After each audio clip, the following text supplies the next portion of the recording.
Hi guys, welcome to another lesson. Today we're gonna talk about the spring of the pedal, which is a very important part of the pedal, and a lot of people are often asking, how do you set your pedal? And the spring setting is very important, and it's something that I think that most of the time it's misunderstood. People don't really understand what's the role of the spring in a pedal. So today I'm gonna try and explain in depth why the spring is such an important element of the pedal and of our settings. First of all, let's understand what the spring does exactly. It's of course that part of the pedal that keeps the bitter swinging and active. And this is why it's so important. We can either work with the spring or against the spring. So basically, whenever we play the pedal, like we use the pedal, we play a stroke with our feet, the pedal, once it goes in this position, what the spring wants the pedal to do is to have the bitter going immediately back. Okay, he pulls the bitter back, and so it means that if we're playing an ankle motion or any kind of technique, it means that once we're in this position, we can feel immediately the force of the spring that's pulling the bitter back. Okay, so it means that we're in a position of pushing down, and the spring is pulling the bitter back. And so it's very important to understand how to synchronize to the spring in order to take advantage of it instead of working against it. Let's see how we can take advantage and what I mean by taking advantage of the spring. So if we activate the spring, we see that with very little effort we can keep the pedal swinging, right? So I'm only keeping the pedal active with my index finger right now, which means I don't feel the weight of the pedal, I don't feel the tension of the spring, I don't feel any kind of fatigue in doing this.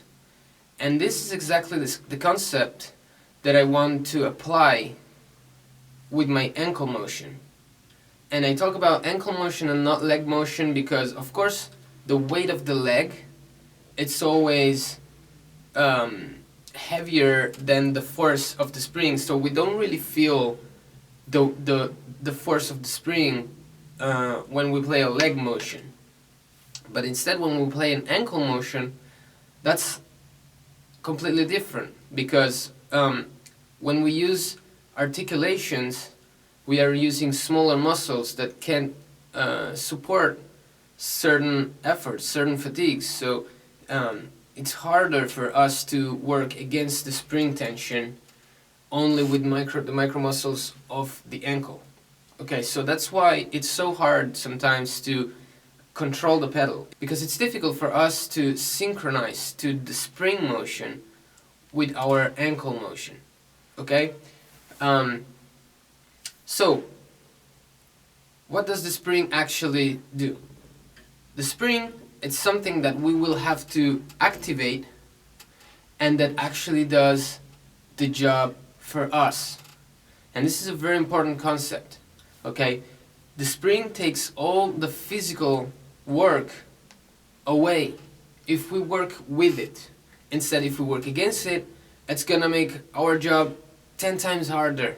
Okay, working against it, it's impossible. It's so hard, like, and there's no point on doing that. So what I mean by synchronizing is, if we work against the spring, it means that when the spring wants to pull the bitter back, we're pushing it down. So it's like we're contrasting this force, this motion, and we're gonna, have the speed of the pulling of the spring against the speed of the pushing of our ankle, which will create, a crash. It will create a very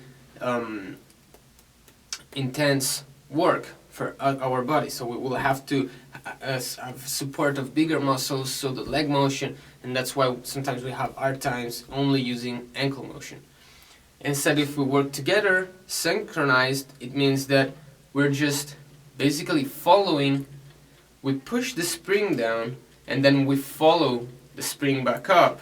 So we don't work against it, but we follow it, and then with the little push we will be able to keep it going at the speed that we want. Okay, so the speed, it's a second thing that once we can be synchronized to the pedal, and by that I mean to the spring really, because the pedal itself doesn't move, it's the spring that keeps the pedal moving. Once we can do that, we will just need to decide and to control, the synchronization at the speed that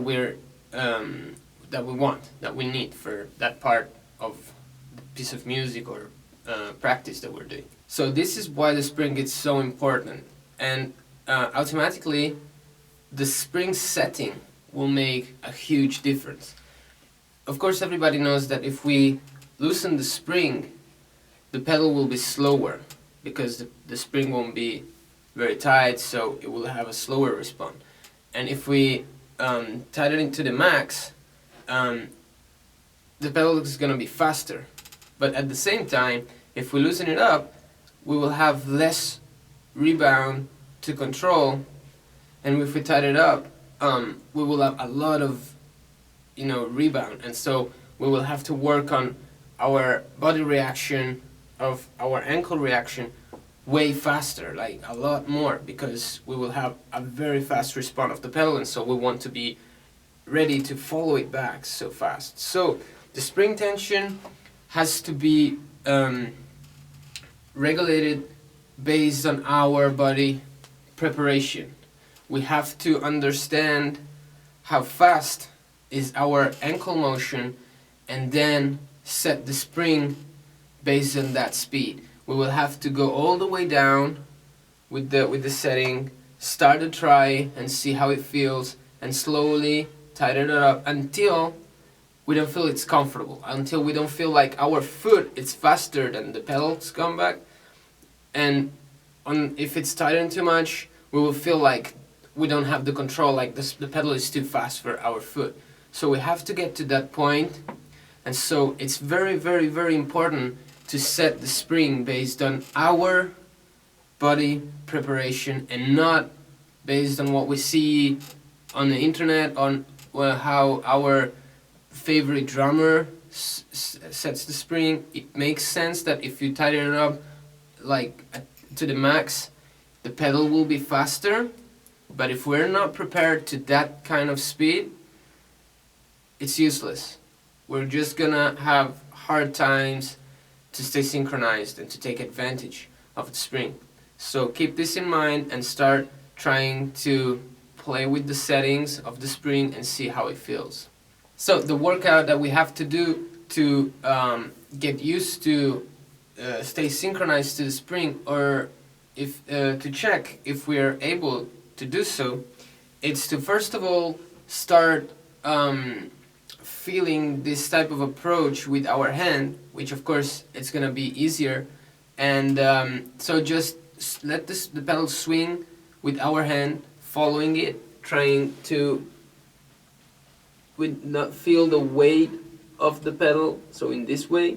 And once we do that and we have an idea of the feeling, which the feeling is the hardest part to understand, once we have the feeling, we can then recreate that same feeling with our ankle. And the first approach, the first thing we can do with heel down, which is a little bit easier because there's less motion involved, and so it's going to be a little bit easier for us to get used to that.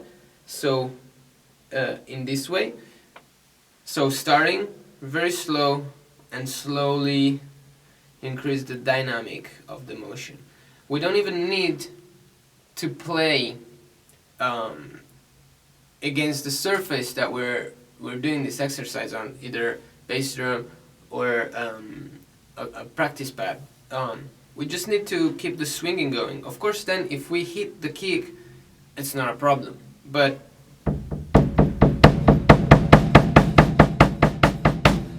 it's not the focus of the exercise anyway. The focus is to keep synchronized with the spring.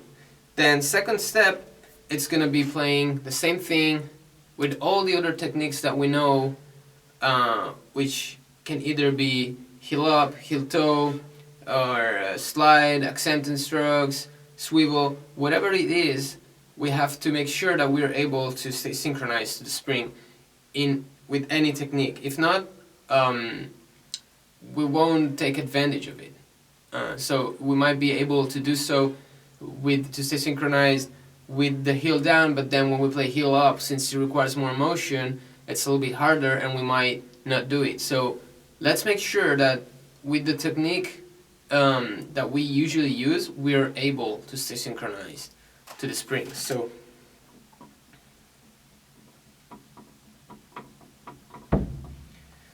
then with the heel toe,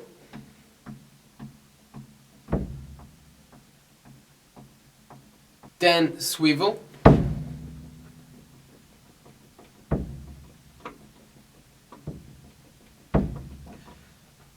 and then let's try to put them together and see if we can keep the same feeling and just change the way we control the swinging.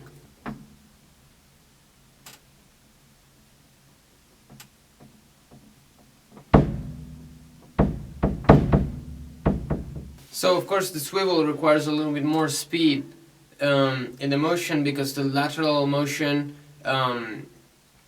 it's harder, or it's uncomfortable to keep at a slow tempo. And let's make sure that we do all these motions only with our ankle and not involving our leg. That's very important, because sometimes we have hard times just doing this with our ankle, and we involve the leg a little bit to help. That means we are cheating on ourselves, so let's not do that. Let's make sure we completely isolate the leg from the rest of the ankle. It has to be an ankle motion only. This is the purpose of the exercise, so make sure you're doing that. And it's sometimes hard to feel or understand if we're doing the right thing, so let's keep an eye on the leg and let's check that we don't move it at all. Okay, so while you do this exercise, remember to stay focused to the spring and to stay synchronized with it, only with the ankle motions. And in this way we won't feel the weight of the pedal. We'll never feel the weight of the pedal. And a little suggestion that I can give you is to think about the up motion, so the part of where the beater comes back. Try to have the beater as close to the shoe as possible in this exercise rather than pressing it down. It's logical. If we press it down, it means that we are still working against the spring. Instead, if we go all the way back, it means that the spring has all the space and to complete its motion. So it means that it's basically gonna complete its motion, and then by the time it wants to go back, we give a little push. Does it make sense? So we let the spring do all the motion freely, and then we push the pedal back. So it's like this kind of thing. We wait until the point where the spring finishes its course, and then we push it back down. And of course, another thing that you can that will help you to understand if you're doing the right thing or if you're actually synchronized with the pedal is that if the beater has a regular motion. If the beater doesn't have a regular motion, it means that we are not letting the spring do its course completely, and that means that we're kind of working against the spring in some parts. Sometimes we let the spring go all the way back, sometimes we block it before. So having a regular motion is another very easy way to understand if we're doing the right thing. So seeing the beater has a natural motion. And of course, the more we speed it up, the more we will decide like when to stop this spring course, but it still has to be regular. Like it can be all the way down and it's regular like that, or a little bit less, so faster, but it's still regular. Okay, so that that's the approach. But once you will feel this approach, this way of approaching the spring, it will kind of be automatic to apply to any speed. I kind of compare the spring to the rebound for the sticks. So if we take advantage of the spring, we won't feel the weight of the pedals, so we will be able to go faster, first of all, to keep going for longer tempos, because we won't get tired, because we won't have physical work, physical playing involved, so it's gonna be harder for us to get tired. And of course with more power, because if you don't get tired, you can have a lot of power. So it's really the secret, or one of the secrets, to play fast double bass drum with any technique you're using. So I hope that this will help you guys to understand a little bit why maybe you can't achieve the speed that you're trying to achieve, and also to understand how to set your pedal, or especially how to set your spring. So have a good practice, and I'll see you next time.